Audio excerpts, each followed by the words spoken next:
All right, you wire stringers, listen up. Now you notice that I have the camera aimed at the band spread for an NC57, and you must leave it on set. You don't use it on zero. You put it on set, and your AM dial will be the most accurate. Now, I'm going to discuss DXing as best I can without rambling, without going off on a tangent, which I normally do. DXing is the name of the hobby, and D stands for distance, stands for, like in mathematics, X for the unknown. That's what it stands for. Other people say other things, but that's what it actually stands for. D for distance, X for unknown. Now, the hobby itself, what does it feel like? Well, if you like fishing, you don't really have to go fishing. You can go to the grocery store and get a fish, right? It's the challenge. All right. Same with shortwave listening and DXing AM broadcast band. You don't really need to do it. You can go on the internet and get the station you want to pick up. But this is the other end of the thing. You don't know what you really want to listen to, and you're hunting around.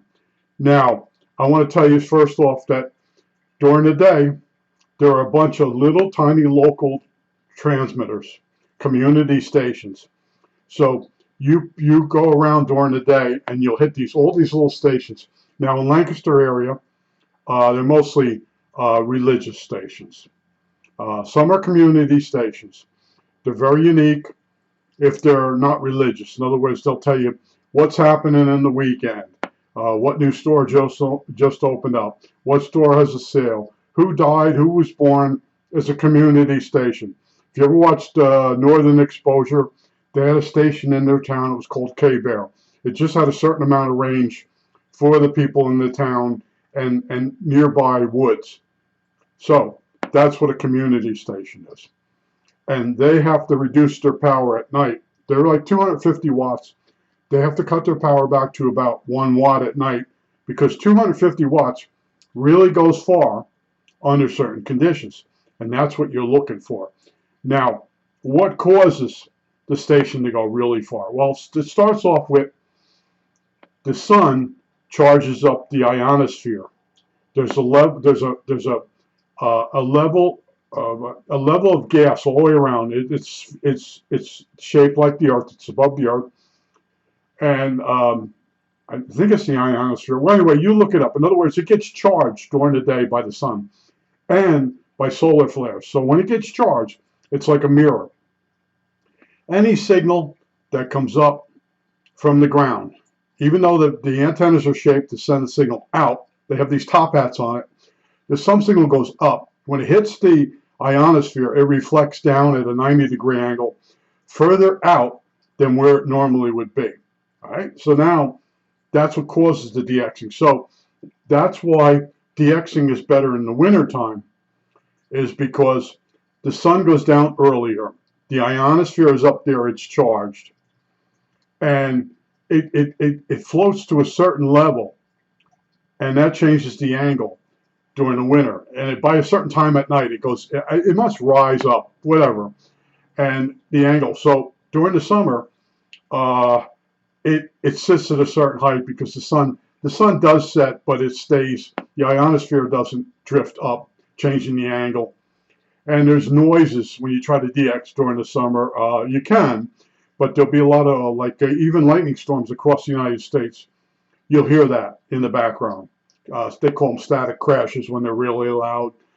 So wintertime, we're coming up on it. Wintertime is when you want to DX, when you can't really do anything else.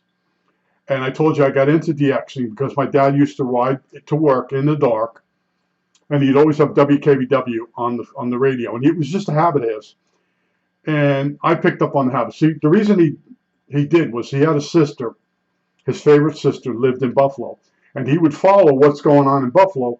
So when he called her up once in a while to see how she was doing, he had something to talk to her about. All right, so that's it. So I'm the passenger in the car. We go out early in the morning to go somewhere, and he has WKBW Buffalo on, and he explains to me, you get it better at night. Didn't say anything about the ionosphere or anything else. Didn't talk about local AM broadcast stations during the day that It was just WKBW. So as time went on, I got a shortwave radio. I got into it. What's DXing? With DXing stations in other countries, you both want to be in the dark or in a gray area. The sun is rising in your area and it's setting in their area. The ionosphere is charged in such a way it's equal. So the signal can go up from, say, from Israel over to the United States very clearly. And it only lasts for a few minutes. So now let's get into what you're going to do. Now, I suggest if you're going to DX, I told you about that book. I might have it floating around here. North American Radio TV Station Guide. You can get it as a PDF on the internet. It's older versions. I'm using the 1973 version, just out of nostalgia. So as the sun goes down, stations have to reduce their power. All right? Now, some just turn their power back. Now, the really big stations have 3 transmitting towers, and each tower has a different phase of the signal. And by shifting the phases, they can move their signal into a certain direction. So when they move their signal into a different direction, it clears up what's in an area that was being bombarded by their signal. Then the ionosphere gets charged, and you start getting signals from other states on that frequency. That's another way, all right? So what I'm starting out is I went down I'm at the bottom of the band, 5400. Last night I got up in the middle of the night to pee. When you're older, you do that. Right around 12 o'clock now. Now later on it'll be at 9 o'clock as we go towards winter. At 9 o'clock, Long Island, WHIP or whatever it is. It's traveling across water. That's another thing. A signal can go really well across water. There are other countries that use our frequency band, and their stations, you'll pick them up in between one of our stations. And that's another way of DXing. But anyway, so Long Island you can get at night. It skips across the ocean if you're on the East Coast. Now, the other station I was trying to do was at 550 kilohertz.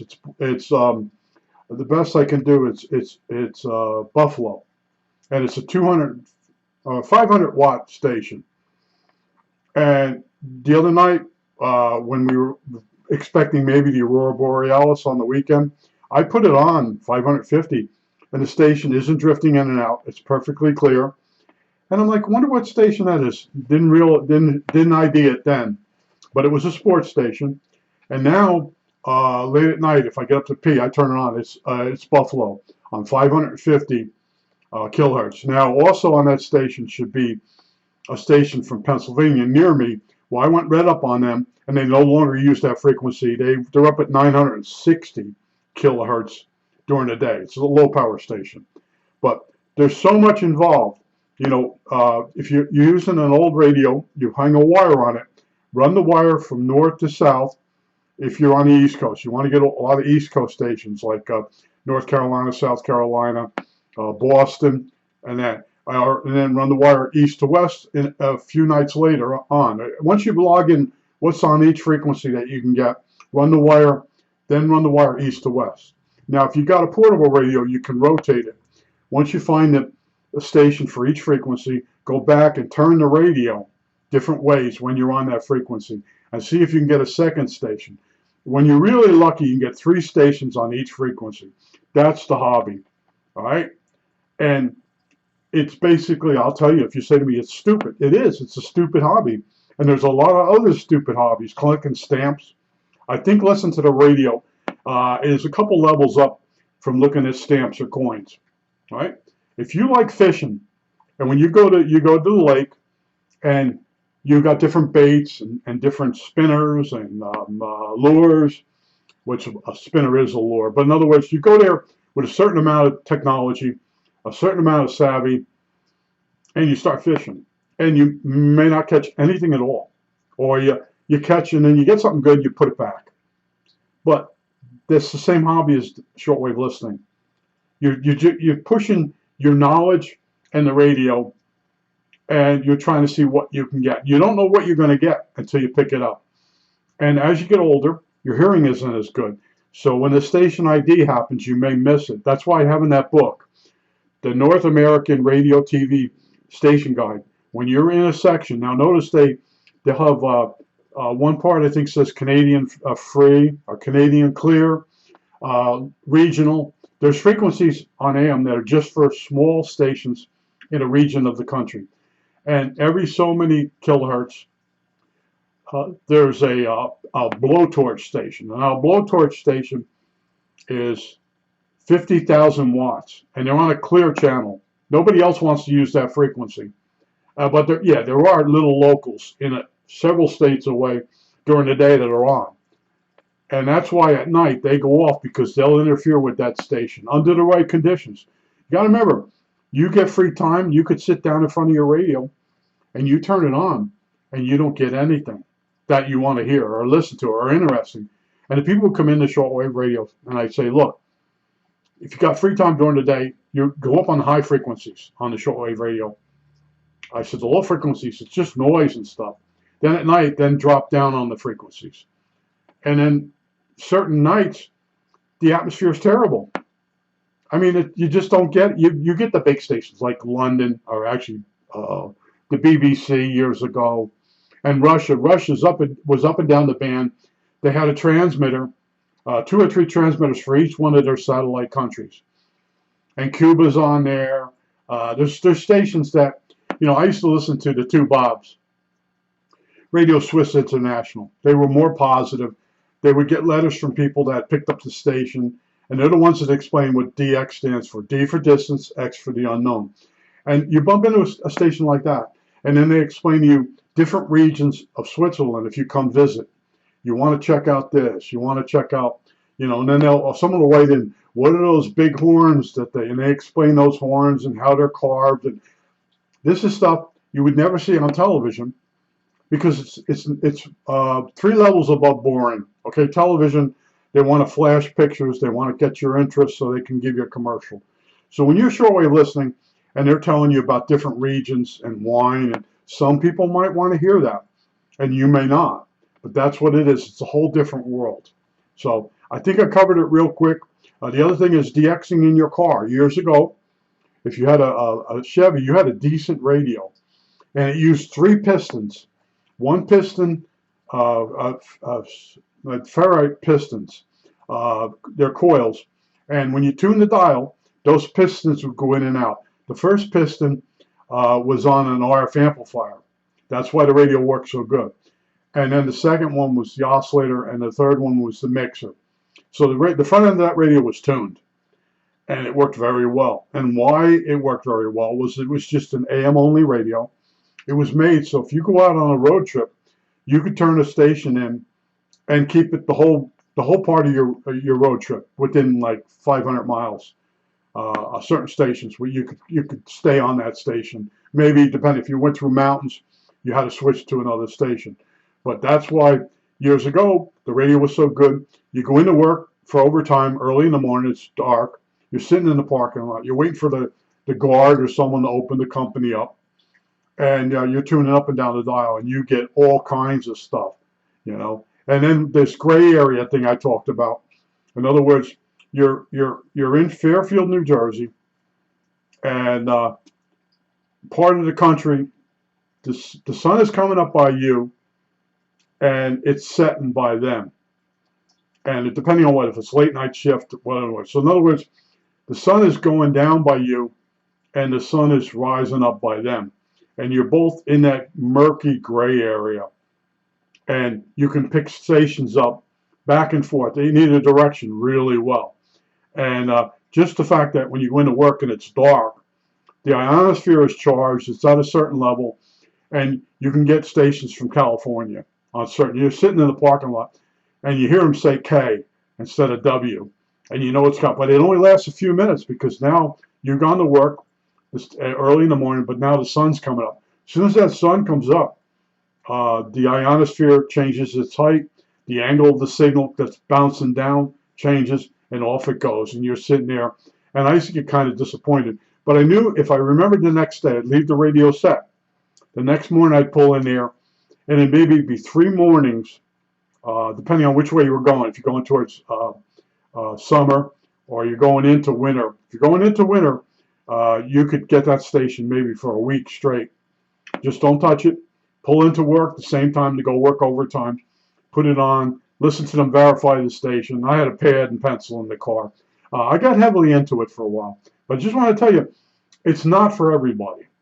You know, if you might have a night you're just not in the mood. You want to do something more exciting, and I DX just before bedtime because I'm starting to wind down, and I try to stay away from the news and all the bad things people are doing to each other. And then some of these stations you land on, I won't go into that, but they're not the station I want to listen to. You know, their type of propaganda. You know, and but I'm telling you, years ago it was different. It was just totally different. You know, you had all the sports all the way up and down the dial. Man, there was a lot of sports on there, and they weren't on television. So there were people all throughout the country that are using an AM radio to pick up their favorite team. And you know, I told you hockey. I think hockey, basketball. I think baseball, basketball. They baseball, basketball, football, and hockey. There may be a period of time where within a few weeks they're all on at the same time. Uh, Playoff, and then you have like March Madness in March, and then after March, DXing starts to drop off. It's the darkest, coldest parts of the year is when DXing's the best. And a lot of times, you know, if you go to bed at 9 o'clock at night, it's just starting. 12 o'clock midnight, it's full. You know, it's really low. You go up and down the dial. Every 10 kilohertz is a station, and you'll swear some of these stations are local. That's how clear they are. That's how loud they are. And you're sitting there waiting for the ID, and then just as the ID is coming, it fades out on you. That's one of the running jokes.